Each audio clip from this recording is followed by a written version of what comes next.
Why is Maimonides' Guide of the Perplexed still considered a great philosophical text?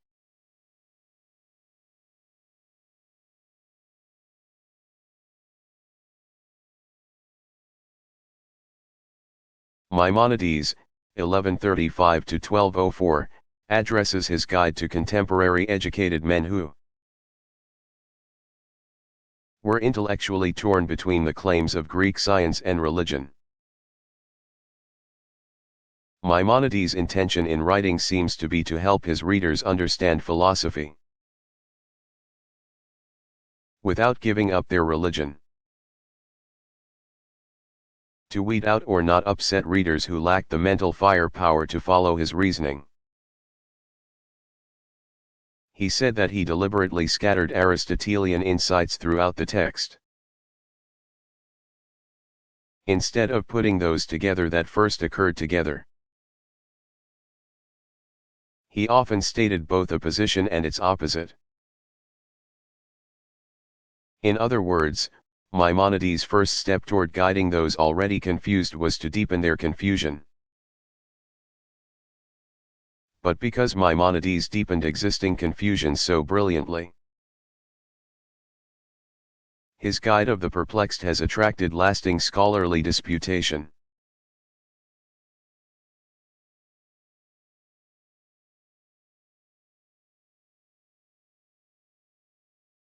How did A. J. Ayer defeat Mike Tyson?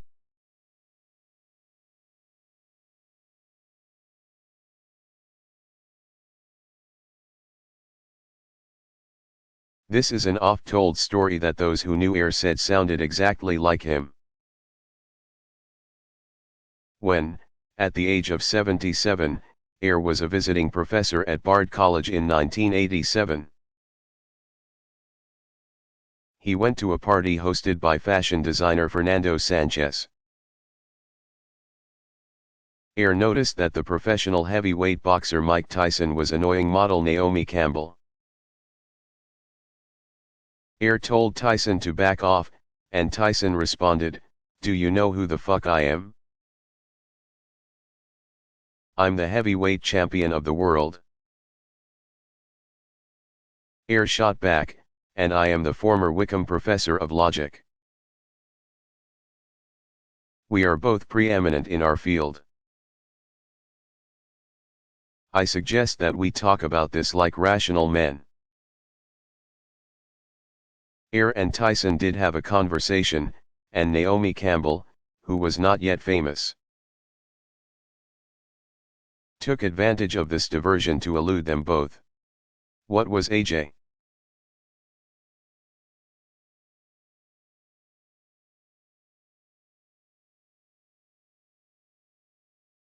What were Newton's laws?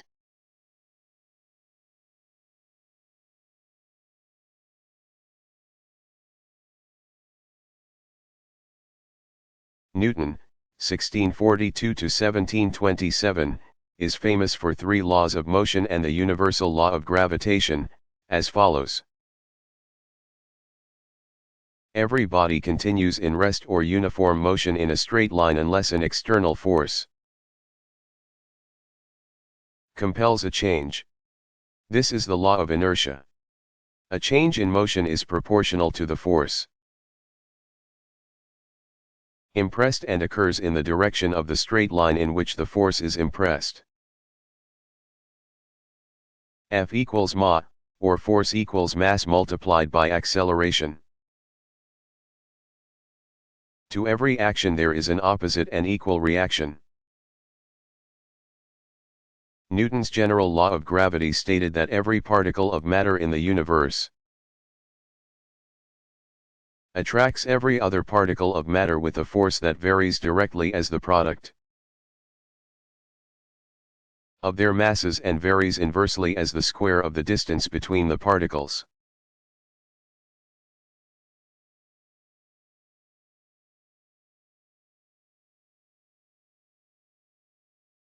Who were the Sophists?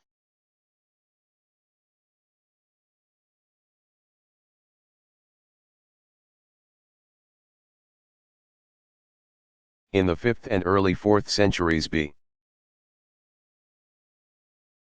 in Greece, the sophists were the solution to increasing litigiousness and education.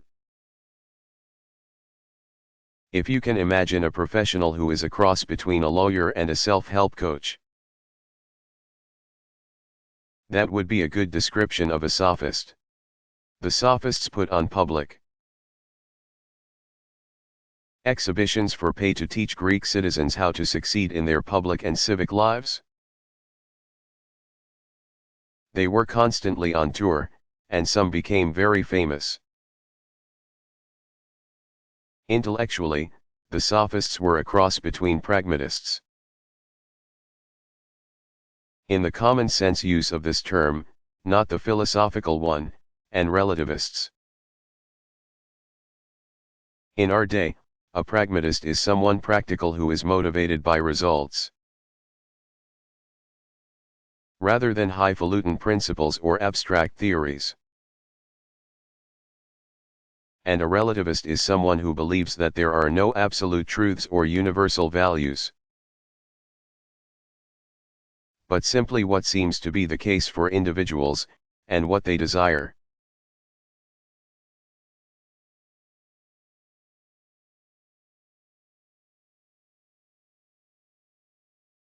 What happened to Henry David Thoreau's hut?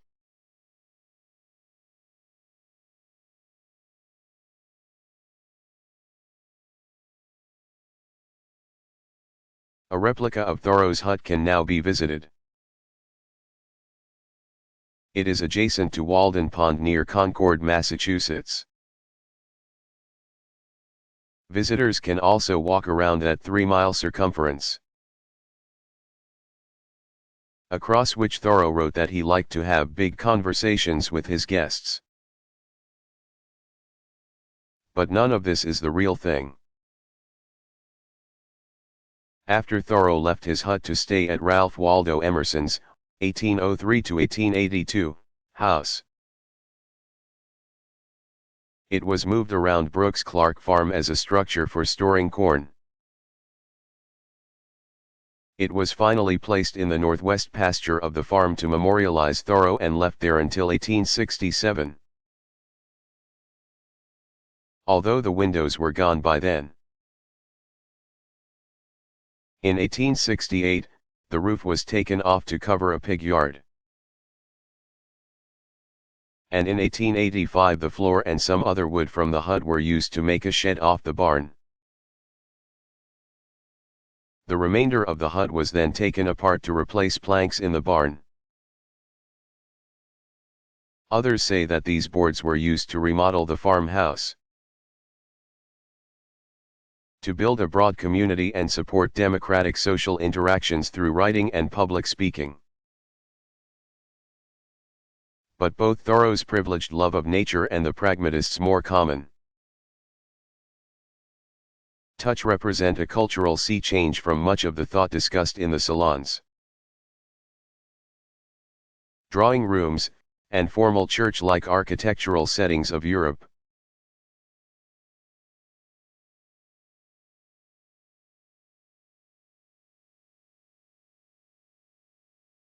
How did William Whewell think consilience, coherence, and predictions should be applied to test theories?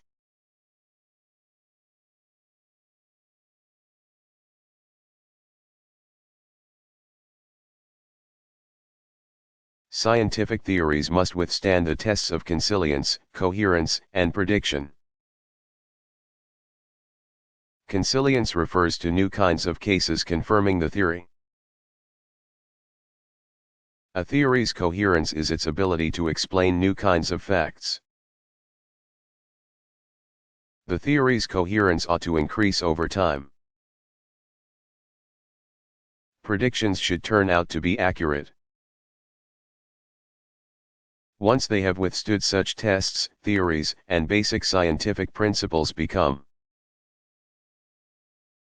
necessary. It is a contradiction to deny them, given an understanding of their meaning.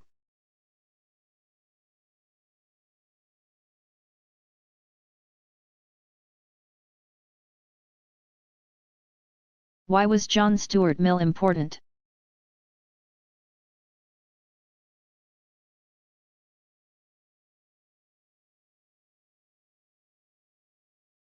John Stuart Mill, 1806 to 1873, is to this day studied most for his work on ethics, which codified utilitarianism.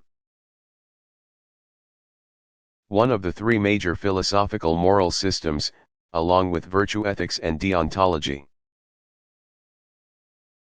However, he had important political influence, too, as a British progressive, and also codified the empirical philosophy of science. His contributions to both democratic progress and the philosophy of science were so influential that they are often taken for granted politically and in definitions of science, without a perceived need to trace their authorship.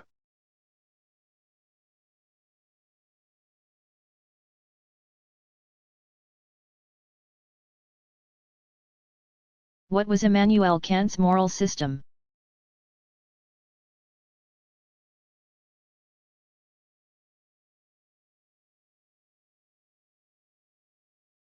Kant's moral starting point is the distinction between things that are instrumentally or hypothetically good because they have good consequences, and things that are good in and of themselves. The only thing that is good in itself is a goodwill or benevolence, without which every other gift of fortune can be just cause for resentment. Morality is for rational beings, and rational beings require principles of action. In the community of rational beings, or the kingdom of ends, actions are good if they are autonomous, which is to say freely chosen. According to Kant, a rational being is autonomous or self-ruling. The rules that a rational being uses to regulate himself are absolute, what Kant called categorical. Such rules are imperatives and are followed for their own sake. Hypothetical rules, by contrast, are followed in order to make something else happen. For example, do not harm innocent people would be a categorical rule, and eat your vegetables would be a hypothetical rule.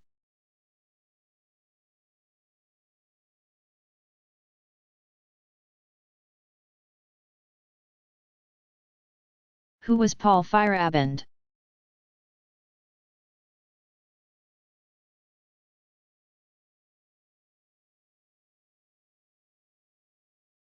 Paul Feyerabend, 1924 to 1994, who was a friend and colleague of Imre Lakatos.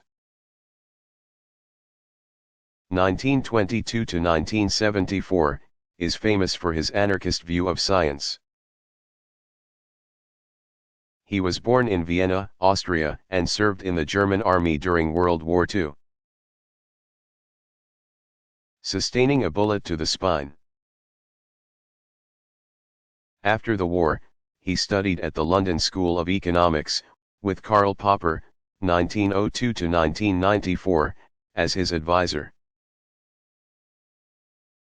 During this time he began a dialogue with Lakatos,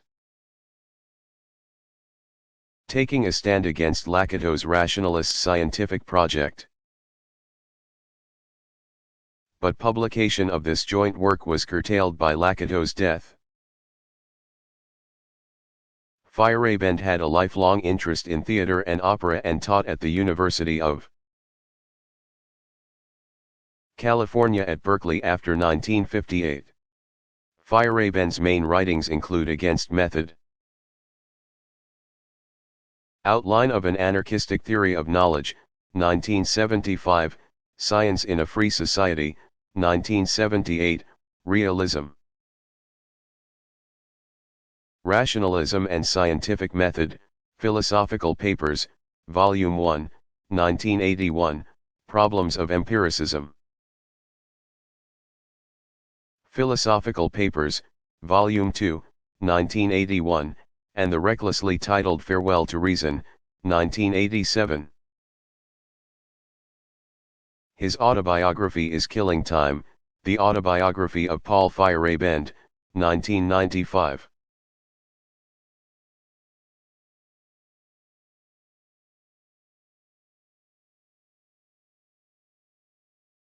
How did Denton Jacques Snyder interpret Friedrich Hegel?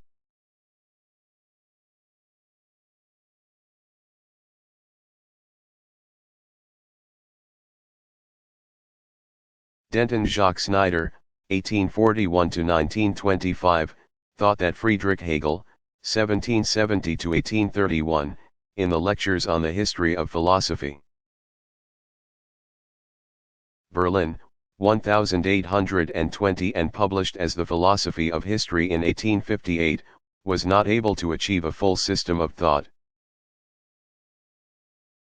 but that his principle of evolution held the greatest promise for future philosophy. He read Hegel's Phenomenology of Mind, 1910, first published as Philosophy of Spirit in 1817. As a guide for how the individual can achieve total self-understanding. Through the analysis of his experience as a mirror of the history of his times. So the St. Louis Hegelians tried to analyze their own times as an expression of the absolute. There was thus a comparison between Hegel's vision of the absolute in Napoleon Bonaparte and Snyder's understanding of the U.S. Civil War and the end of the Great St. Louis illusion, which was shattered by the civic realization that Chicago had outpaced them in population.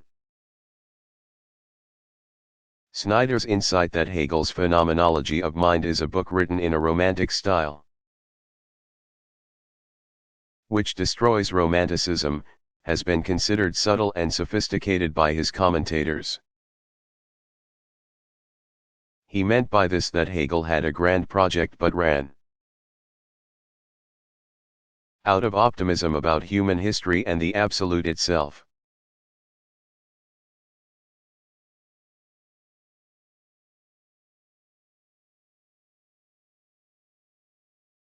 Why is the unity or commonality of women important?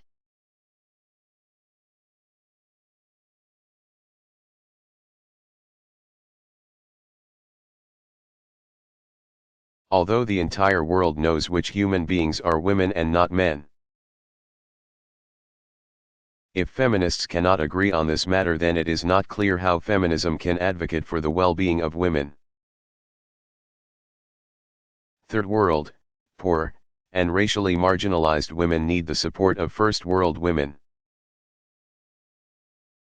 who in turn might learn from the practical forms of organizations developed in less advantaged countries and cultures. Without a perceived commonality among women, there is no basis on which common political ends, such as health care, education, child care for working mothers, and preservation and care of the natural environment, can be collectively pursued by feminists.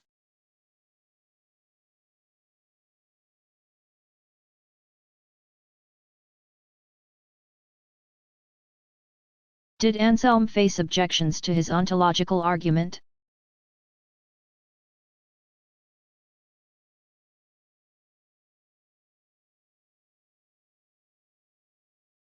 Yes.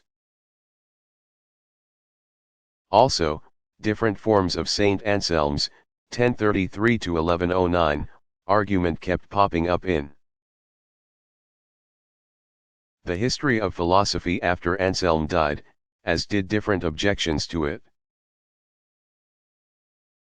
It remains a subject of debate in some circles to this day. Anselm had posed his argument as something that a fool who did not believe in God would have to agree with. His contemporary, a monk called Gonelin, took up the position of the fool. Gonelin first said that it was impossible to conceive or imagine a being than which nothing greater can be conceived. Anselm's response was that if the words of being than which nothing greater can be conceived are understood, then one, the fool, has conceived of or imagined this being.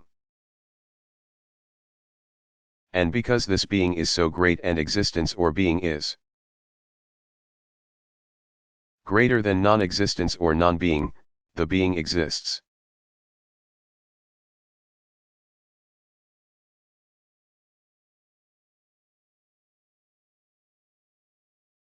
Who were some other women philosophers of note from antiquity?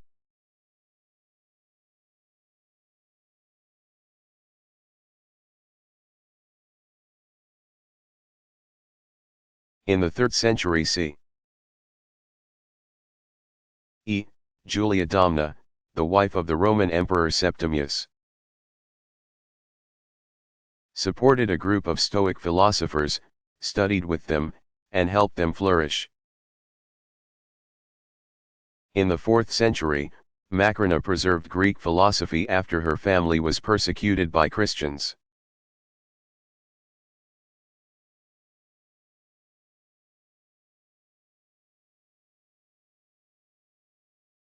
From what did Vico believe the cycles of history originated?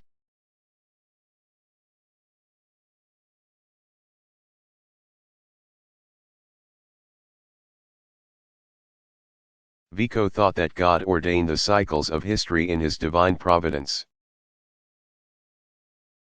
An idea that Vico held to be compatible with the fact that human beings might have other aims or goals than what actually does transpire. This idea is believed to have been influential in Friedrich Hegel's 1770 to 1831 notion of the cunning of reason. The general idea is that history always turns out to be something different from what people intended.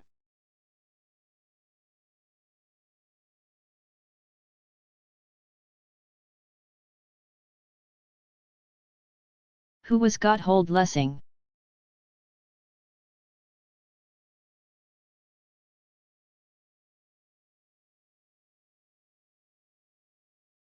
Gotthold Lessing, 1729 to 1781, represented the Philosophs in Germany,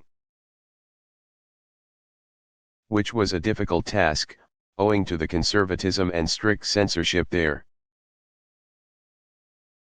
In Nathan the Wise, 1779, he argued for the toleration of Jews and for human equality across religions. In On the Education of the Human Race, 1780, he claimed that all religions are part of a progression of humanity to the point when it will turn away from religion and toward pure reason.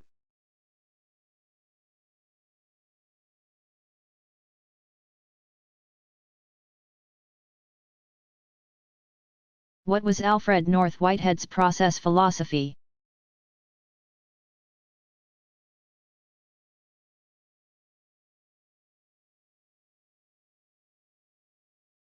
Whitehead believed that it is impossible to have an idea of simple spatial or temporal location. He claimed that in our immediate experience nothing possesses this character of simple location. Instead, Whitehead held that simple location requires a process of constructive abstraction that is made up of considerations of existing volumes extended over one another, such as a nest of baskets, Russian dolls, or pots of different sizes. Every location has an aspect of itself in every other location and thereby mirrors the entire world. It's unlikely that Whitehead meant literally mirrors, so much as he wanted to emphasize that things are not completely self-contained or isolated from other things. Moreover, what we imagine to be objects are actually constructed events and processes. Process, not substance, is the basic unit of the world. The work of philosophy is to explain the relations or connections between scientific and logical descriptions of reality and our everyday experience, of nested volumes. To believe that science directly describes experience is to commit the fallacy of misplaced concreteness.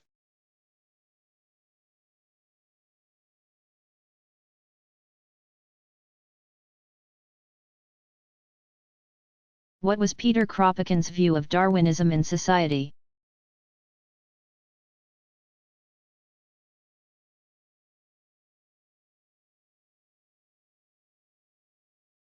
Kropotkin did not think that competition was a good survival strategy. Whether in the animal or human worlds. In his Mutual Aid, A Factor of Evolution, 1902, he wrote the following. In the animal world we have seen that the vast majority of species live in societies, and that they find in association the best arms for the struggle for life. Understood, of course, in its wide Darwinian sense, not as a struggle for the sheer means of existence, but as a struggle against all natural conditions unfavorable to the species. The animal species, in which individual struggle has been reduced to its narrowest limits, and the practice of mutual aid has attained the greatest development, are invariably the most numerous, the most prosperous, and the most open to further progress. The mutual protection which is obtained in this case, the possibility of attaining old age and of accumulating experience, the higher intellectual development, and the further growth of sociable habits, secure the maintenance of the species, its extension, and its further progressive evolution. The unsociable species, on the contrary, are doomed to decay. However, Kropotkin did hold that revolution is part of human evolution and that anarchism was a return to a condition that had been distorted by modern repressive institutions. Because human beings are naturally social, government is unnecessary.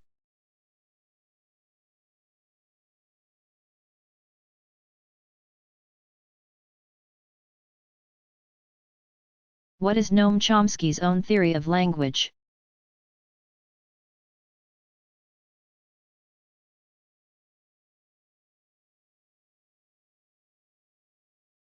While Chomsky has developed different versions of his theories over the years,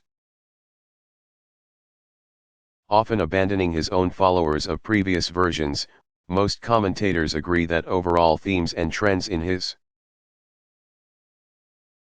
thought amount to the claim that linguistic ability or language in a general syntactic or grammatical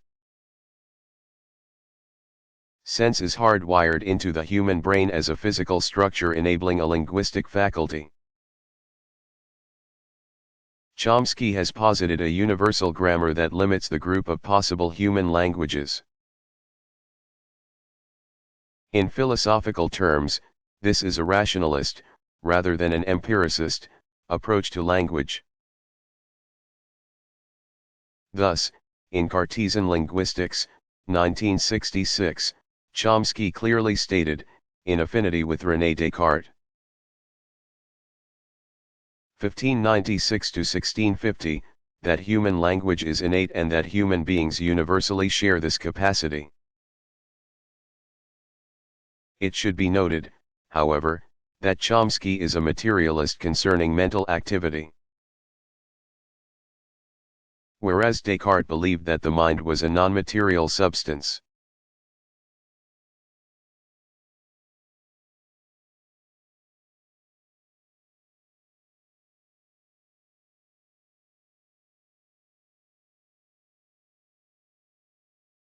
What did Gorgias say about thought versus existence?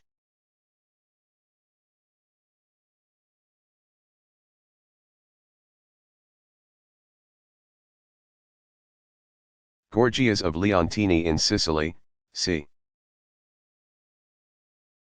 485 to 380 BCE, taught the art of persuasion for success in politics. His surviving treatise of that which is not, or, on nature claims that nothing truly is. Although, even if anything were to exist, it could not be comprehended by man. And even if it could be comprehended, it could not be communicated. Just because we have a thought about something does not mean that thing exists. Thoughts do not entail the existence of what is thought. Or else humans could not think about, for instance, imaginary animals. Or in other words, not everything we think about exists or is real. Therefore, Gorgias concluded, if anything exists, it cannot be thought. The same gap between thoughts and things occurs between words and things and between the thoughts of different human beings.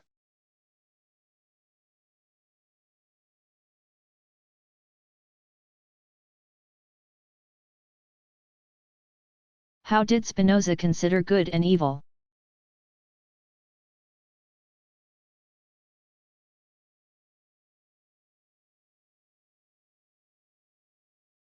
Spinoza sought to consider human actions and desires objectively, almost like mathematical questions. Virtuous actions result from understanding and are either self-preserving or altruistic. But the two are united, nothing is more useful to man than man. He defined good as what we certainly know to be useful to us, and evil as what we certainly know prevents us from being masters of some good. Because God is perfect, he has no needs, from which it follows that nothing is good or evil to him. God's blessing is not a reward for virtuous behavior, but an inevitable result of living according to reason or having adequate knowledge. Spinoza also held that citizens of a state cannot give up their right to attain their own well-being.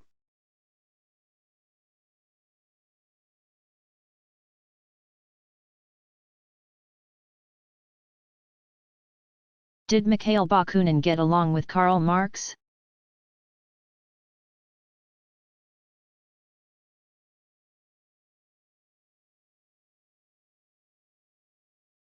Bakunin and Marx were bitter enemies. Marx campaigned to expel Bakunin from the International Workingmen's Association. The tempestuous relationship between Marx and Bakunin is a well-known part of the history of Western socialism. As a co-member of the International Workingmen's Association, Marx referred to Bakunin as a man devoid of all theoretical knowledge. Bakunin said that Marx was from head to foot an authoritarian. The instinct of liberty is lacking in him. Although Marx said that Bakunin was in his element as an intriguer, it was Marx who in 1848 published an untrue rumor, begun by the Russian ambassador, that Bakunin was a Russian agent responsible for the arrest of Poles.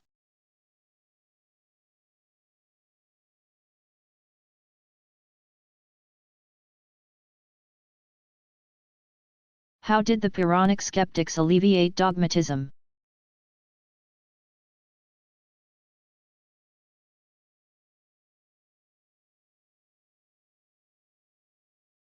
Their idea was that once they showed that any contentious claim could be balanced by pro and con reasons and arguments, there was no reason to believe one side or the other. This was supposed to quiet the mind and make dogmatism impossible.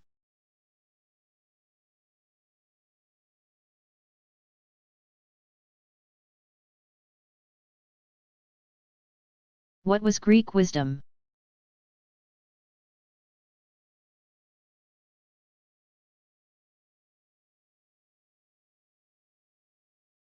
Although Western philosophers have always turned to ancient Greece as the source of philosophy as they know it, the ancient Greeks themselves had a view of wisdom that was broader than philosophy. The so-called seven wise men of Greece, who flourished between c. 620 to 650 BCE, included only one philosopher, Thales of Miletus. The other wise men were statesmen and politicians or practical leaders of men. The sayings associated with the seven wise men of Greece are: Thales of Miletus, to bring surety brings ruin. Solon of Athens, nothing in excess. Ilan of Sparta, know thyself. Bias of Priene, too many workers spoil the work. Cleobulus of Lindos, moderation is impeccable. Pittacus of Mytilene, know thine opportunity. Periander of Corinth, forethought in all things.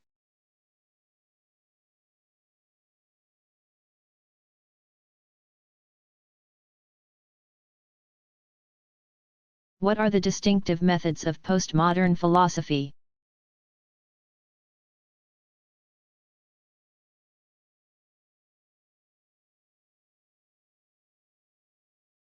Building on the work of structuralists, particularly Ferdinand de Saussure. 1857 to 1913, and Jacques Lacan, 1901 to 1981. Most postmodern philosophers take social systems of language and symbols as their primary subject matter. More than that, they view the entire human world as existence within and through language. Their methods of analysis are variably hermeneutic, critical, and genealogical. More specifically, deconstructionism proceeds by identifying aporia, or contradictions in Western thought, that rested on theological principles insofar as they were ultimately inaccessible to consciousness. Typically, modern aporia required binary pairs, such as right and wrong, or being and non-being, each member of which was falsely defined in opposition to the other.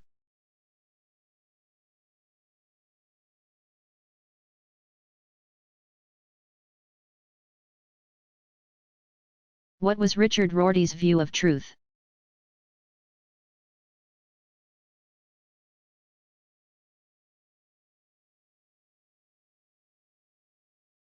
Rorty, 1931 to 2007, criticized the idea that all we know are ideas that represent the world.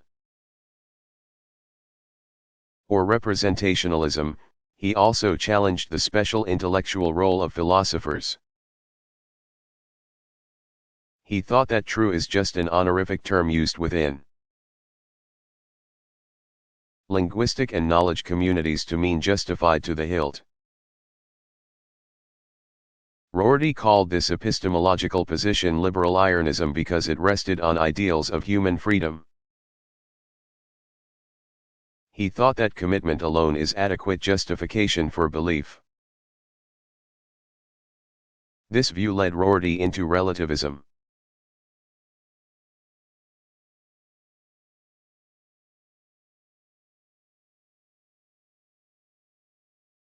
Why is materialism important regarding the analytic philosophy of mind?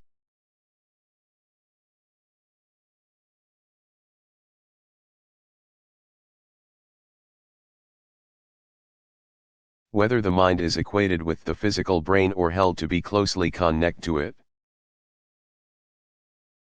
Analytic philosophers of mind have been united in a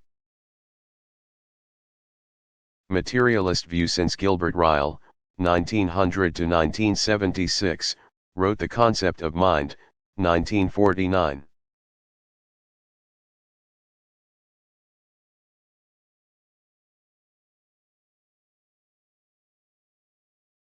More's Common Sense Philosophy.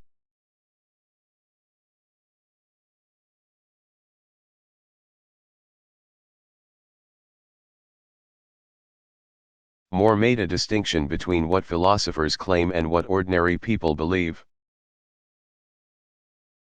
He wrote, "I do not think that the world or the sciences would ever have suggested to me any philosophical problems. What has suggested philosophical problems to me is things which other philosophers have said about the world or the sciences." His own philosophical approach was to analyze concepts or the meanings of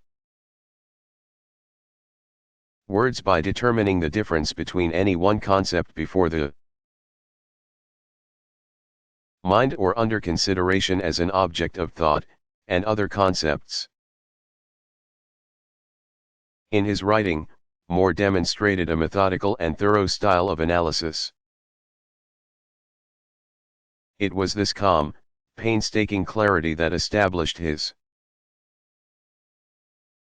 philosophical stature in the 20th century. How did G.E.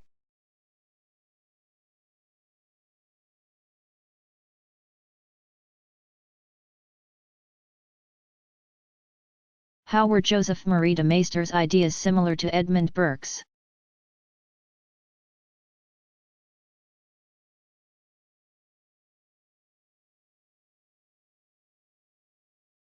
Joseph Marie de Maistre, 1753–1821, was a Roman Catholic political theorist who sought to restore traditional society according to Thomism, the teachings of Thomas Aquinas c. 1225–1274. He viewed the French Revolution as satanic, in his 1796 Considerations on France. However, de Maistre went beyond Burke in his belief that the Catholic Church would triumph over Enlightenment philosophy. In his 1810 essay on the generating principle of political constitutions, he described a fundamental human and God-ordained desire for order and discipline.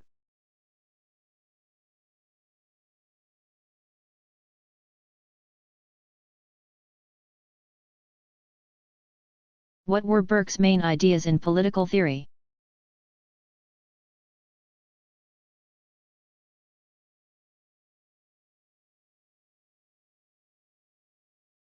Edmund Burke was a Christian pessimist who believed that there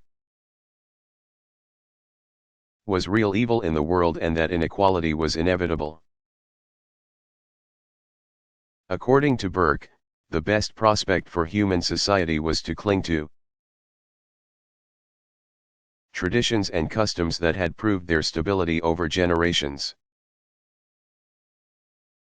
He thought that the French Revolution showed how great harm resulted from attempts to change society. Such attempts at change, motivated by abstract ideals, led to false hopes and vain expectations in those destined to travel in the obscure walk of laborious life. In his 1790 Reflections on the Revolution in France, he called talk of fraternity cant and gibberish.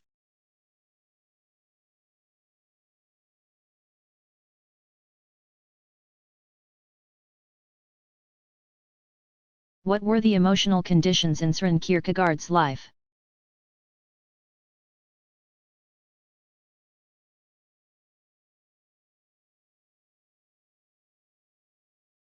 Kierkegaard's father, Michael, was a very gloomy man who had married a former maid as a second wife.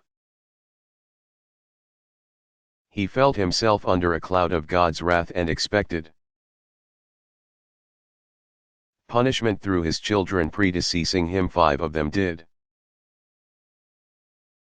The sins of Kierkegaard's father apparently consisted of his having impregnated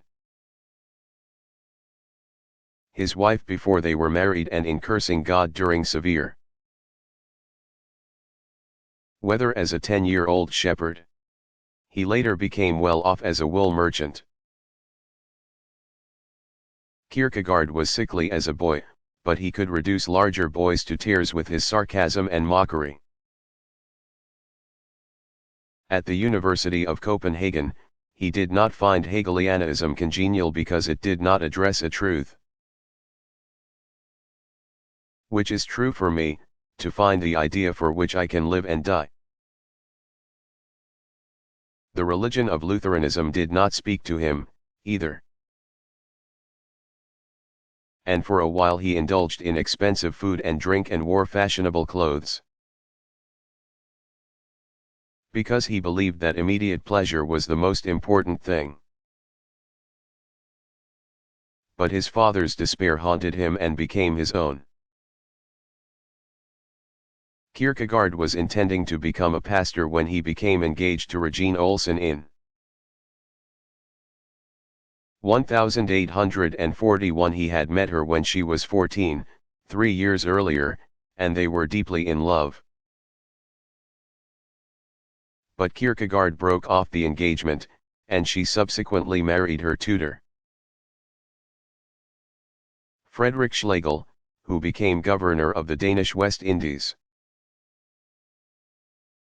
An original life's path was taking shape for Kierkegaard. And when he decided not to marry, he also decided not to become a Lutheran pastor. Kierkegaard believed that philosophy was neither about system building nor analysis, but rather the expression of individual existence.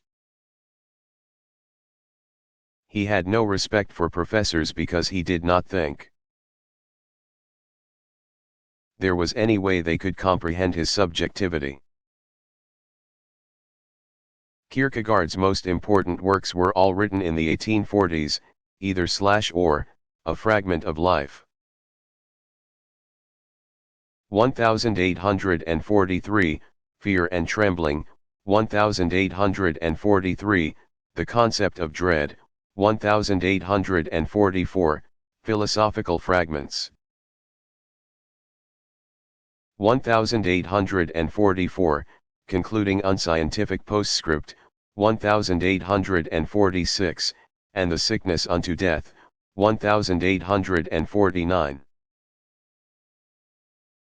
His autobiographical writings and journals shed considerable light on his personal thoughts and feelings.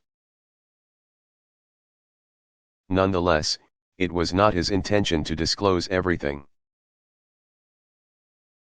He wrote, "After my death no one will find among my papers a single explanation as to what really filled my life. That is my consolation, no one will find the words which explain everything and which often made what the world would call a trifle into an event of tremendous importance to me.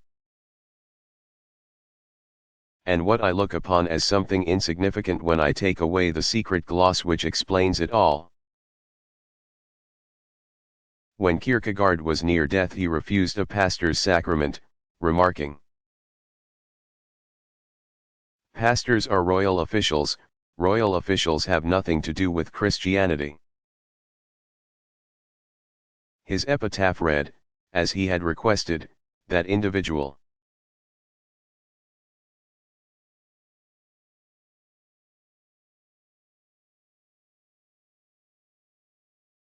Were Pyrrhonic skeptics anxious about the impossibility of knowledge?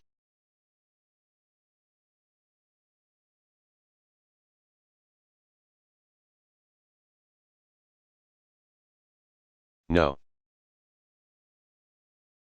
Pyrrhonic skeptics were reluctant to commit themselves on either opposing side of an issue and instead cultivated ataraxia, a mental state of peace and quiet.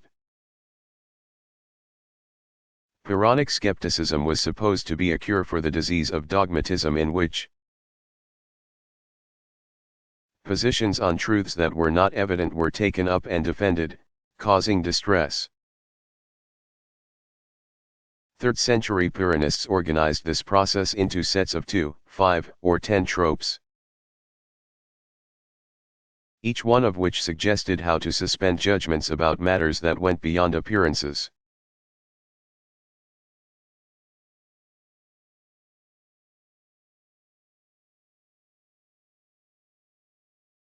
How important was Joseph Marie de Maistre?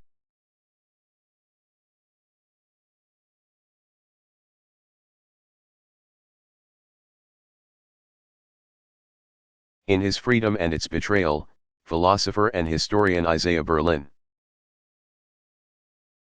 1909 to 1997, listed de Maistre as a major opponent to liberty in the Enlightenment.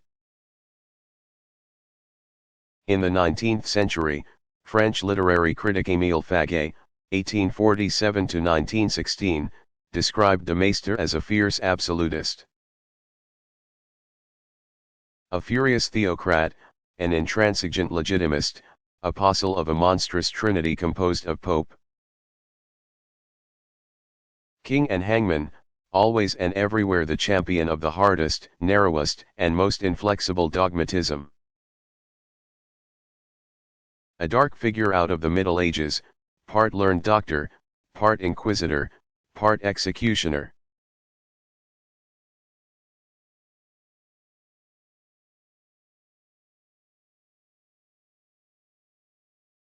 Who was Benedict de Spinoza?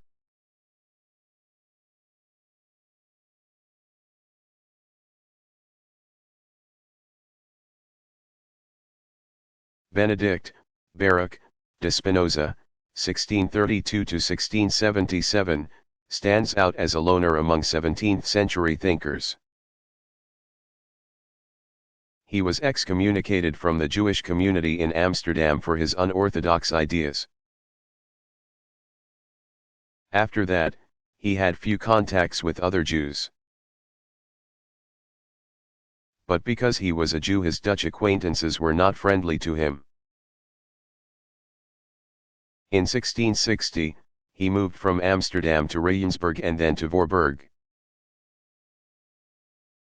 In 1663, he wrote about Descartes' philosophy in Renati Descartes Principiorum Philosophiae, Pars Iet 2.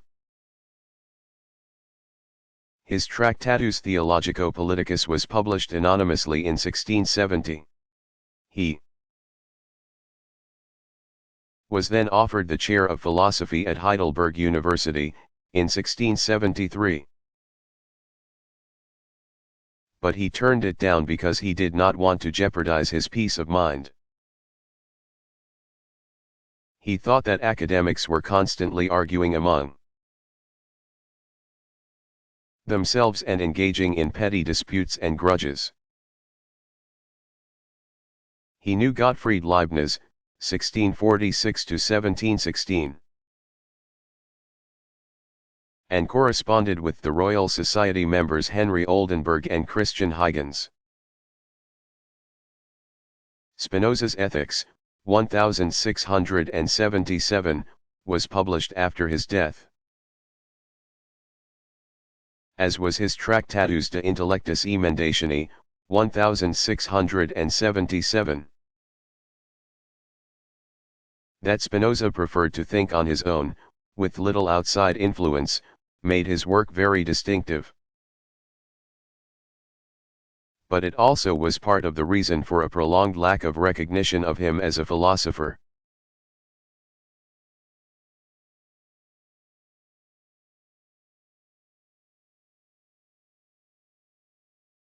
What was Bentham's principle of utility?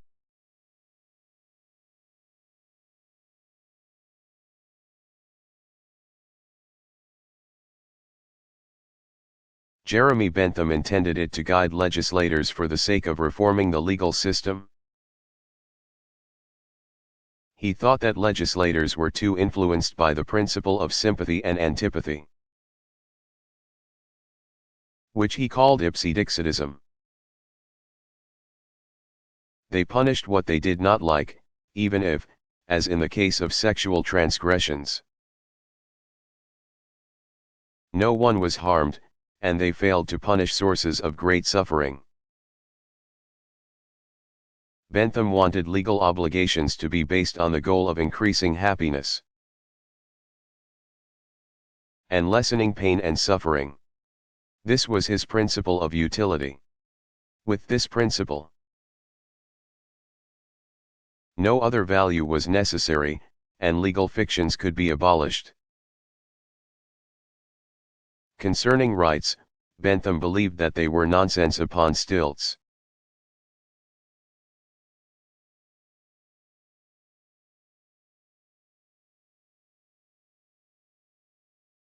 What were the main original ideas that were important to Johann Gottlieb Fichte's philosophy?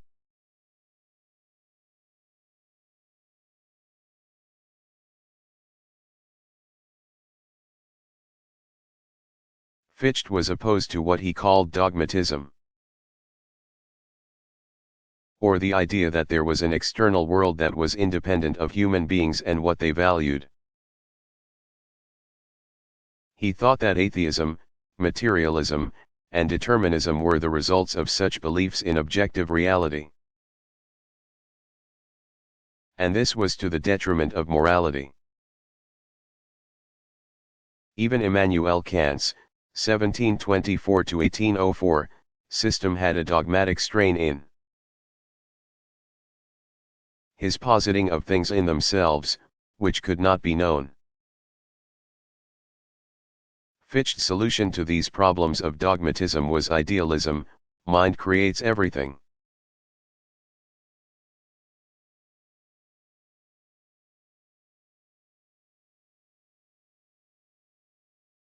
Why did Martin Heidegger claim that existentialism was not a type of humanism?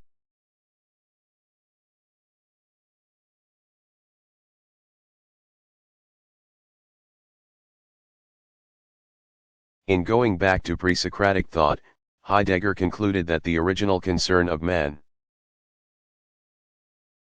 or Dasein, in a cultural line that linked contemporary Germans to ancient Greeks, was being. Heidegger believed that the pre-Socratics had only started to formulate the primary questions concerning being when the Socratics introduced a subject-object kind of metaphysics that already foreclosed one kind of answer to the original question of being. Heidegger makes it clear to the reader that he does not know what this original question concerning being was. Indeed, he devoted his philosophical work to trying to reconstruct the question, thereby inviting readers to ponder the same problem he did, with no conclusive answer. In this sense, Heidegger provides an exercise in meditation to those of his readers who take the time to understand him. Heidegger wrote much about what that question might be, relying on a phenomenological intuition that language is the house of being. He did not mean by this the language of the they, or even the discourse of French existentialists, such as Jean-Paul Sartre, 1905–1980, with its insufficiently general concerns. Until the question of being could be formulated, the kind of humanism that existentialism could not even be properly imagined, according to Heidegger.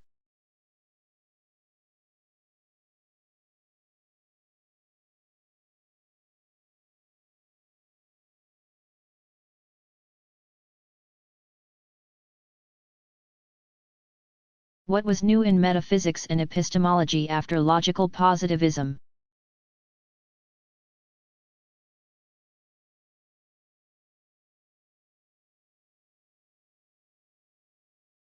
Metaphysics and epistemology made a new empirical start that was thoroughly informed by science.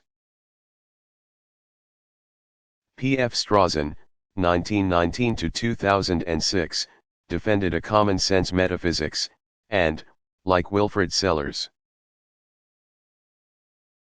1912 to 1989, he developed the idea of a common perspective that was opposed to science. Strawson did much to reclaim for philosophy a common-sense approach to the world, which the logical positivists would have thought was meaningless, because it was not about science. Nelson Goodman, 1906 to 1998, resurrected the perennial problem of induction reasoning that begins with experience and builds toward knowledge. W. V. O'Quine, 1908 to 2000. Uniquely redirected the course of 20th century philosophy by combining pragmatist insights with a rigorous philosophical method. Also, perhaps partly as a result of Quine's work, Hilary Putnam, 1926. Reinterpreted pragmatist epistemology by applying its insights to questions of truth in the sciences.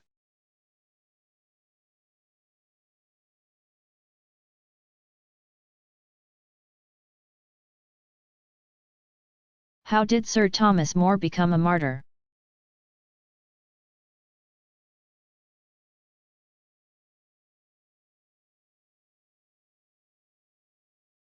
More, 1478 to 1535, was a lawyer by training. And beginning in 1517 he served King Henry VIII, who appointed him Lord Chancellor. In 1534 the British Parliament passed the Act of Succession, making the heirs to the English crown the children of King Henry VIII and Anne Boleyn, which resulted in Henry VIII's children from earlier marriages, including Elizabeth, who was to become Queen Elizabeth I, being declared bastards. More refused to swear to the Act of Supremacy, which affirmed the Act of Succession. And so he was committed to the Tower of London, charged with treason, and beheaded. More had always stuck to his own principles while in high office, and his refusal has been generally interpreted as an expression of his belief that Henry VIII had overstepped his royal prerogatives. First in declaring himself head of the Church of England, so that he could seize church lands and marry Anne Boleyn, and then in interfering with the royal succession. More's last words were, "The king's good servant, but God's first." More was beatified by the Catholic Church in 1886 and canonized as a saint by Pope Pius XI in 1935.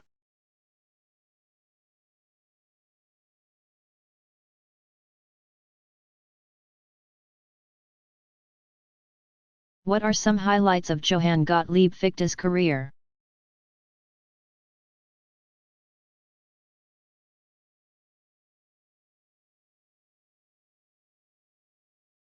As a student at Leipzig University, Fichte studied Benedict de Spinoza's, 1632 to 1677, philosophy.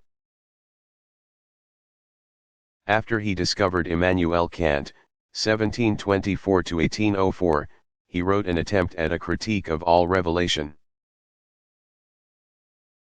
1792, in which he tried to show that morality was the major part of religion.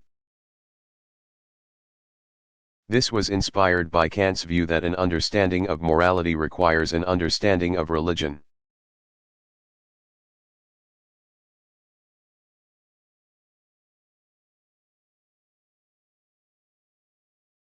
What is eliminative materialism?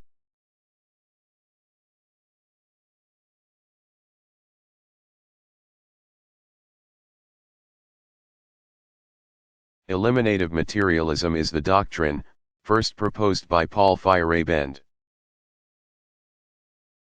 1974 to 1994, in the early 1960s, that science will eventually make it possible to eliminate all customary talk that presupposes non-material minds in favor of references to brain states only. The Canadian-born American philosopher Paul Chitchland, 1942, and his wife,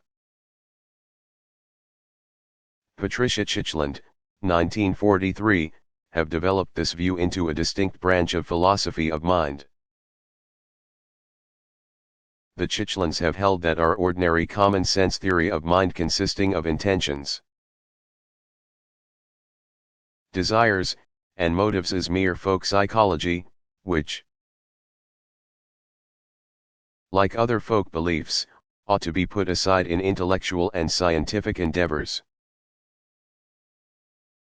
Chitchland wrote, "Eliminative materialism is the thesis that our common sense conception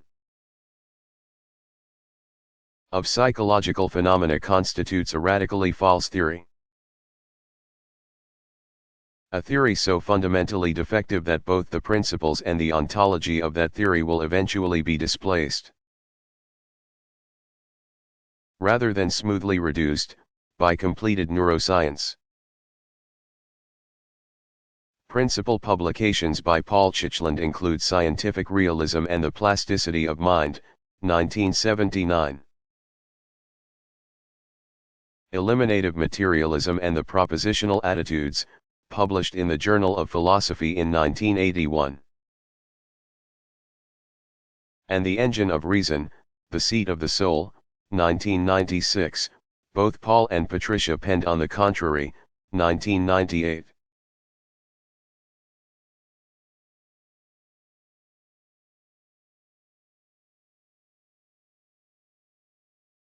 Who was Ralph Barton Perry?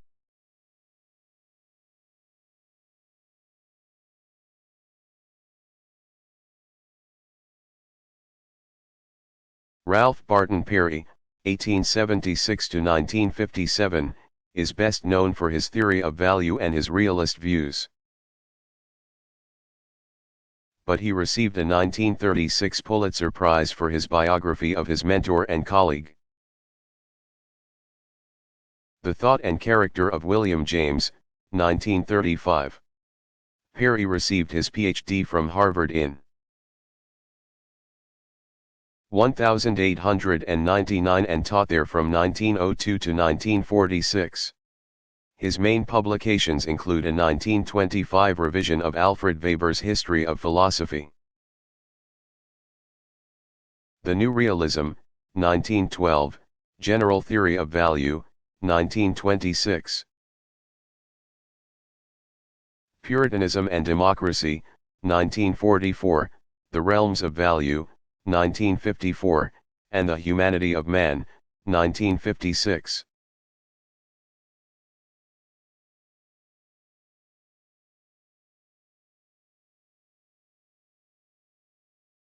What was the purpose of Descartes' meditations?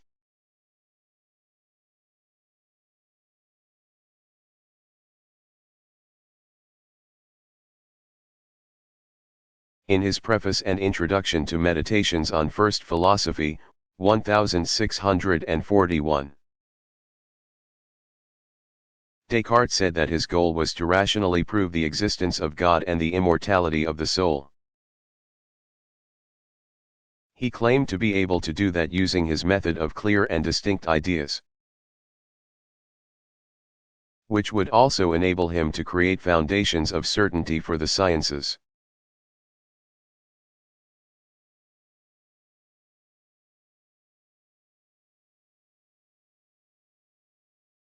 What was Edmund Husserl's doctrine of intentionality?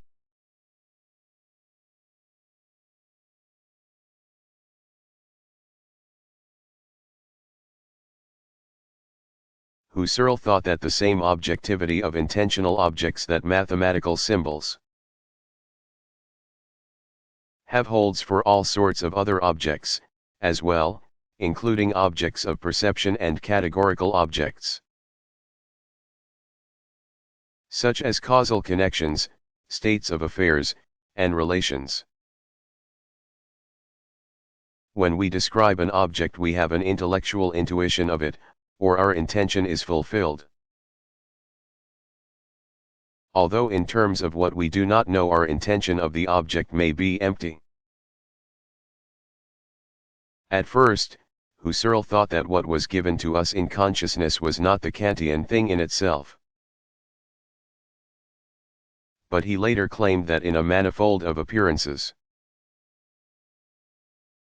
the thing in itself can be given to consciousness, which is to say, known. This view was criticized as idealism because all objects for Husserl were objects of consciousness. Husserl later qualified his position by stating that the thing in itself given to consciousness was only given to consciousness as a complete object of consciousness, not as its own total reality. Basically, Husserl was claiming that everything we know, even if what we know is true, is nonetheless something like an idea in the mind, e.g., my cat is now sitting on my computer as I write this. That's a fact. But as something that I am consciously aware of, it is also something in my mind.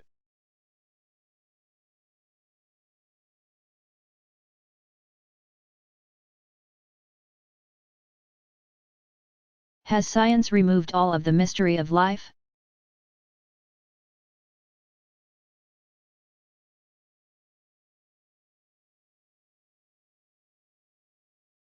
Not exactly. The radical materialist idea that organisms are computations of their genes and environmental conditions has had critics. Most notably Richard Lewontin, 1929, in his Biology as Ideology. The Doctrine of DNA, 1991, and the Triple Helix, Gene, Organism, and Environment, 2000. Lewontin's main contribution has been to point out that seemingly random factors in the development of organisms, which cannot be predicted before the fact, are the third element in biological replication.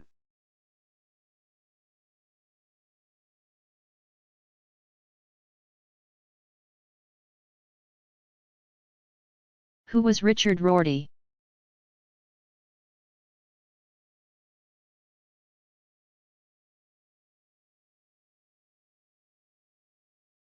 Richard Mackay Rorty, 1931 to 2007, was probably the most widely read contemporary American philosopher who is not considered to be doing philosophy by analytic and empirical philosophers. He taught at Wellesley, Princeton, the University of Virginia, and Stanford.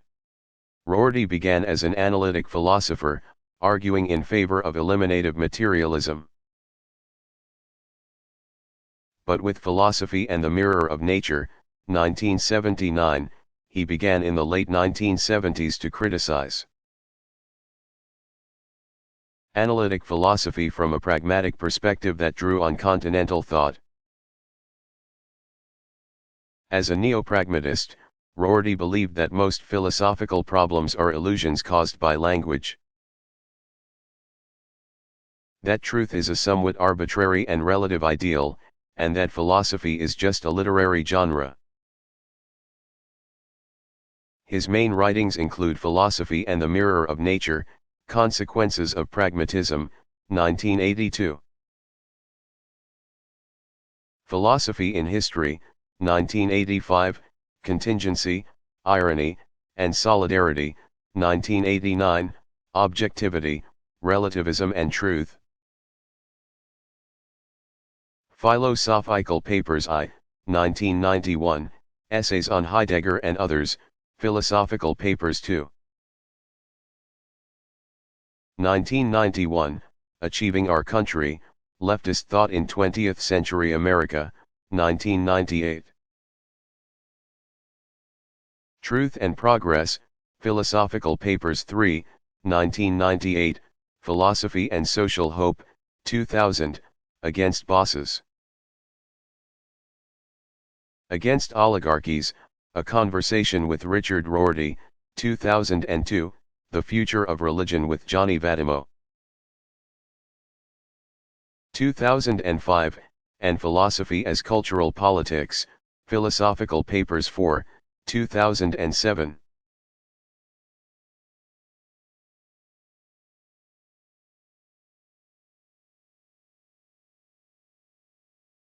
Who was William Godwin?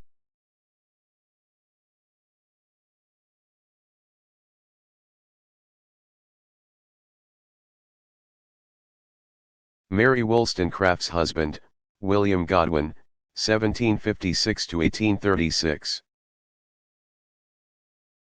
Was well known as a novelist and political radical. In his Inquiry Concerning Political Justice, 1793, he advocated utilitarianism and anarchism. He believed that the institution of government has an artificially corrupting effect on individuals because it creates prejudices. He proposed that instead of large nation-states, humans should live in small communities without government so that they can get to know each other as unique individuals. Only then will it be possible for human beings to feel sympathetic regard for their neighbors.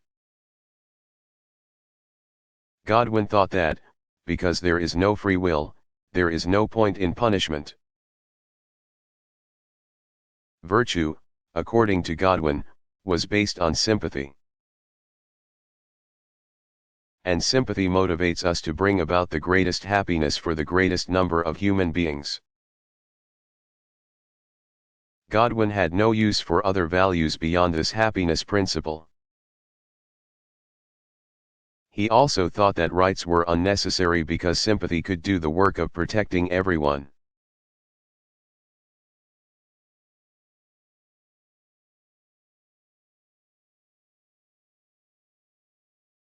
What is Confucianism?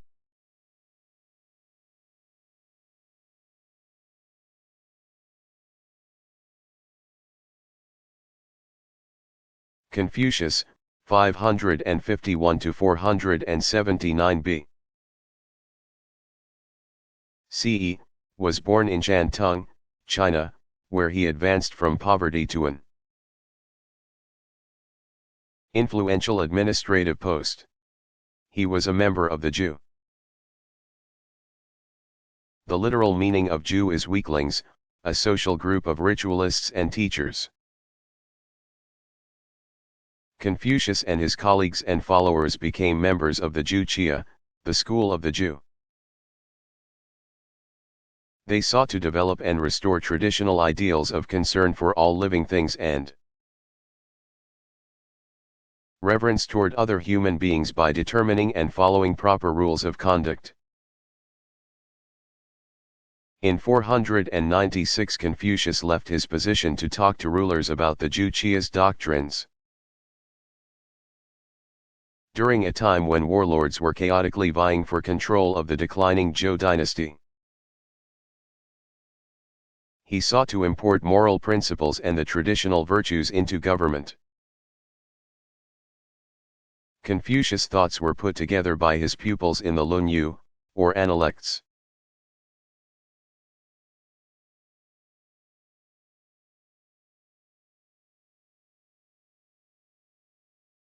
How is Christian philosophy different from Christian theology?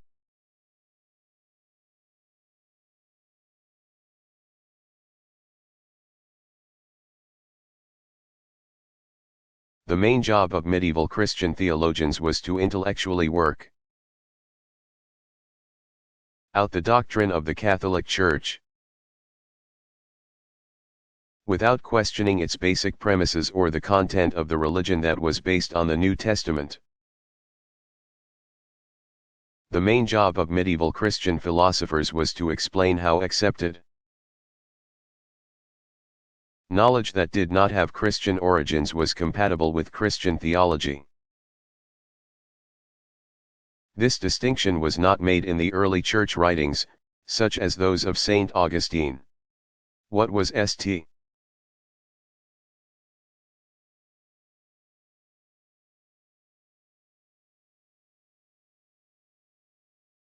Who were the right and left Hegelians?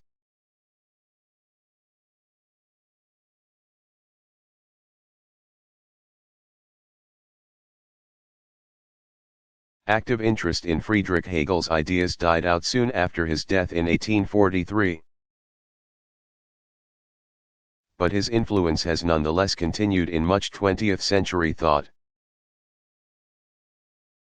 His ideas were immediately interpreted by the right Hegelians, who believed that the Prussian state represented the final union of philosophy and Christianity, and the left Hegelians, including Ludwig Andreas von Feuerbach, 1804–1872, and Karl Marx, 1818–1883. Who interpreted a politically revolutionary future for the dialectic propounded by Hegel.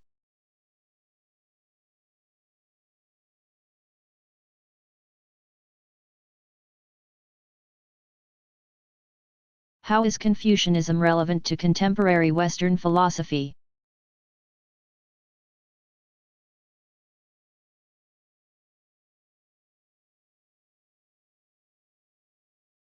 Confucianism is conservative and does not appear to be based on individual autonomy or self-rule. Its highest moral principle seems to be social conformity. To this extent it is not easily imported into Western moral, political, and social philosophy. However, a number of contemporary moral philosophers have found some appeal in the Confucian egalitarian ideal of respect for all beings. Confucianism has also been received as an alternative virtue ethics theory, as well as for its utilitarian/consequentialist notion that correct behavior will maximize happiness. Such comparative ideas, as well as contemporary interpretations and applications of Confucianism, can be found in the following sources: Bo Mao, Comparative Approaches to Chinese Philosophy, 2003. Lishang Lisa Rosenli, Confucianism and Women, A Philosophical Interpretation, 2006, Philip J. Ivanhoe, Ethics in the Confucian Tradition, The Thought of Menzi and Wang Yangming, 2002, Brian W.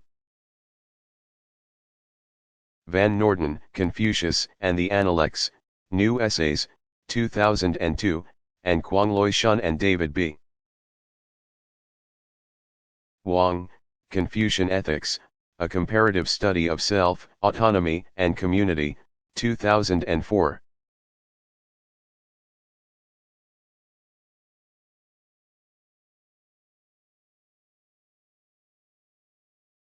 What were Josiah Royce's ethical and religious views?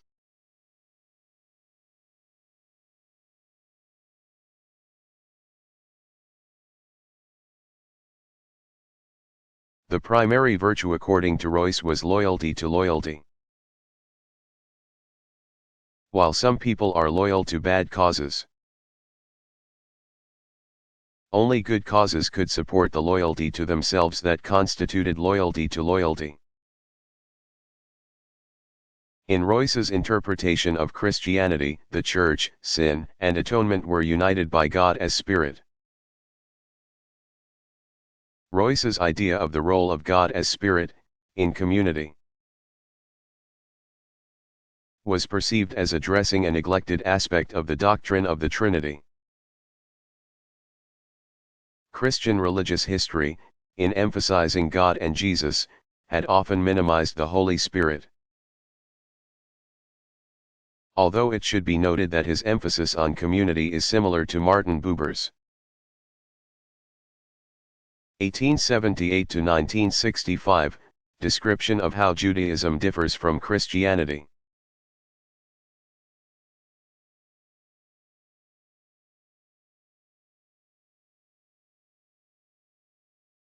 Who was Louis Althusser?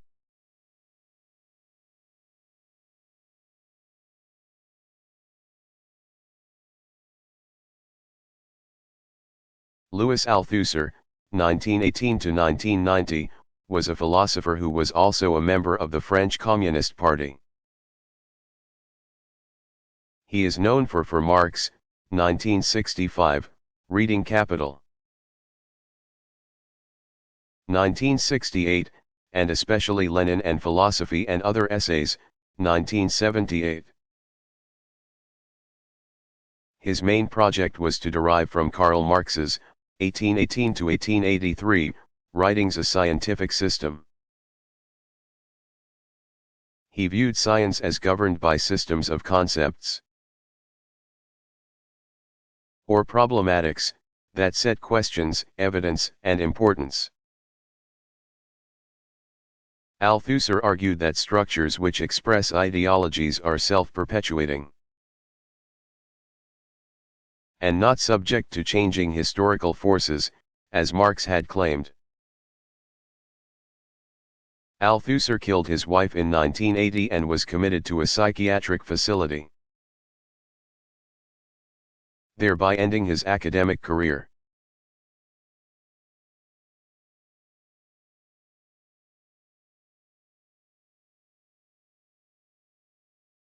How was G. E. More a realist?